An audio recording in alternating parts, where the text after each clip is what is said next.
I told you, you always want to hear what Pop has to say, even after a win or a loss. That's true. He has a better sense of humor this year. That was funny. Yeah, I tell you what, the guy's just amazing.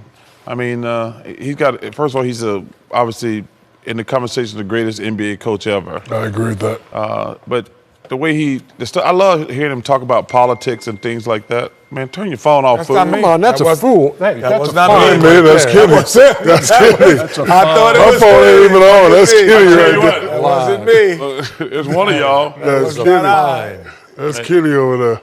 But you know, Ernie, the thing I was saying about It wasn't me. About Pop. No, not just forget about Pop right at the moment.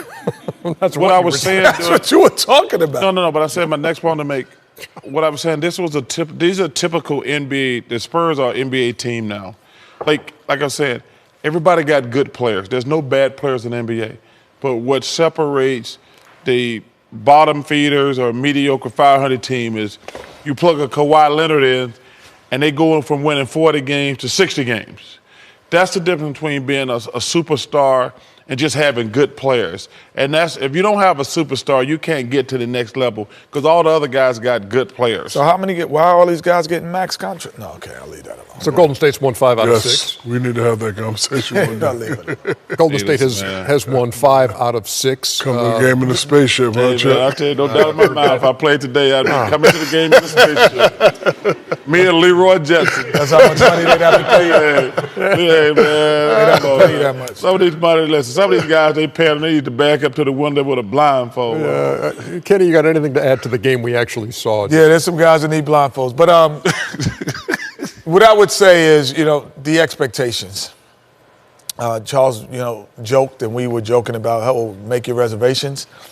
I wasn't joking. But the Golden State Warriors have the ability, as we see, to separate themselves from the rest of the pack.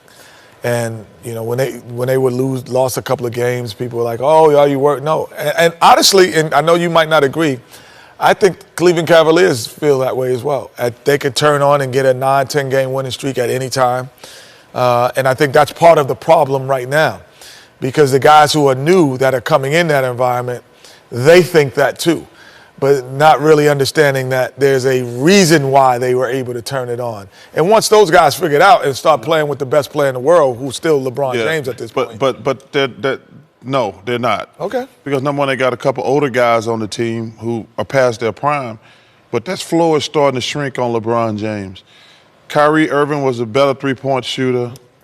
J.R. Smith is not playing. He's not shooting. I mean, he's all messed up mentally because he's not starting.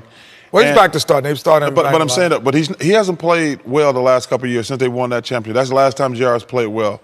But the floor is starting to shrink on LeBron, and he's having to work harder. But like I say, they don't have. Everybody's built their team now where we want all three-point shooters. But the Cavaliers got guys out there who can't make threes. So a step here, there, they can't cheat. They can cheat over. And it's not. I think. Even though. No, but I'm saying this. There's no one scares them in the East. But think about this, Chuck. The guys that you're talking about, like Derrick Rose and Dwayne Wade. Yeah. They won't be playing against Klay Thompson and Steph Curry. They'll be playing against McCall and Nick Young. They'll be playing against second unit guys, and those guys are clearly better when Isaiah Thomas comes into that lineup than everyone. Remember, the saying I always say. You don't have to be the best player. You just have to be the player that can help everybody get into their right spot. And at times, I know I wasn't the best player on the team in the NBA, but I was able to put your best two guard, he could stay at two guard. Your best small forward could stay as small forward. But now, everyone is in rotation, and they're not in their best play. When everyone gets back, that team is. And not only that, King, to add to your point, speaking of the Cavaliers, right now, with LeBron and what he's done, the guys are playing a little too cool. We was watching the game the other day. The effort's just not there. Turn it up a little bit, I think they'll be able to get better check. But right now, the effort is not there. When you get older and you turn it up, it ain't there. It ain't there. There's going to be so much pressure on Isaiah Thomas when he come back because he's going to have to play, and he's going to have to play well. But isn't that what he does?